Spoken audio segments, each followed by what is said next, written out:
So, on other issues, it's more complicated still, and we still have to wait for a compromise to stabilize. One of the important issues that has been discussed for a bit more than 10 years now is the notion of agency. How do we have a theory of action in what was reconstructed in the late 70s and 80s essentially as a theory of constraints? The neo-institutional theory of that period was essentially a theory of constraint, didn't really have a theory of action. Interestingly, if you go back to Weber, you have fully a theory of action and a theory of constraint. You have both that are in Weber's thought. So again, we probably don't need to go and look elsewhere to bring back theory of action in our institutional theory, but we have done that. We have gone and tried all kinds of things. So that's what I mentioned before. We've entered into some kinds of dangerous liaison with different forms of rational choice definition of agency, heroic actorhood. So we have institutional patterns, and suddenly you have this institutional entrepreneur that comes along and decides that this is not going to be the case anymore, and we're going to have a new institutional pattern, and everything changes from there on. And obviously we've had tons of papers published that are essentially saying this, and this is completely contrary to the core insight of institutional theory. It really does not work. Together with my colleague Shestin Stalin, we've been trying to fight this thing for many, many years.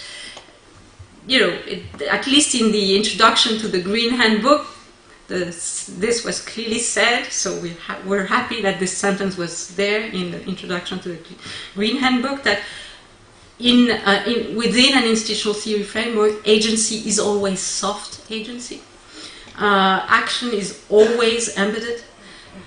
Institutions are both constraints, but they're also resources, and the interesting thing about the complexity of institutional landscapes, let's say, or institutional ecologies in which many of us live, is that we have each of us individually, we have very heterogeneous pools of institutional resources. We can draw and pick from different institutional realms or institutional logics those different resources. Agency also is rarely heroic. Rather, when we look at concrete cases of institutional transformation, what we see is that agency is a spatially dispersed, multinodal and collective process. And it's not just one guy or two guys. It tends to be quite dispersed and collective. And agency happens through time. That is, it happens through a complex multi-stage process, multiple sequences building on each other. Institutions, we shouldn't forget, are sticky. They don't change easily. They don't move easily. So it takes time, and it takes multiple points of pressure for this to happen. And very often, too, what we find when we really look at important moments of institutional transformation is that you may have actors with strategies. You will have actors with strategies. But the ultimate result of this aggregation of multiplicity of actorhood is very far often from the initial project or the initial strategies of any particular actor. So you have tons of unintended consequences, ambiguity, complex motives, unexpected developments. And guess what? All those things are all in Max Weber. So if you go back to reread Max Weber, this is not something that is surprising at all. This is completely written in the Protestant ethic and the spirit of capitalism. This is my view on action, okay? So I'm not saying this is a compromise at all. On the contrary, I say that right now we are still fighting for a compromise, and we still have a lot of diverse views on what is agency in institutional theory and where we can find a theory of action. My own view is that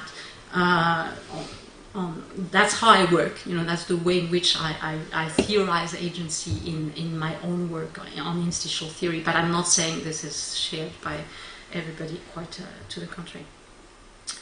So, as I said, this fighting for the embedded actors and its complexities. Obviously, it's much more. It's much less easy to publish an article in 30 pages that will take into account this type of complexity than a an article where you would have a relatively simple understanding of rational agency.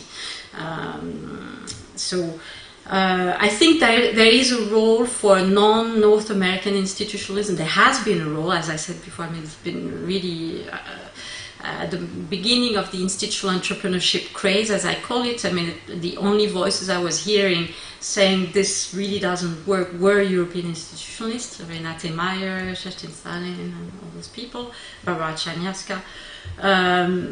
So there was a role for European institutionalists to really fight for this notion of embedded agency, to really keep actually the core of the institutionalist intuition. And there's still, I think, a role for all non-North American institutionalism to make sure that, you know, this remains very anchored into our institutionalist conceptions.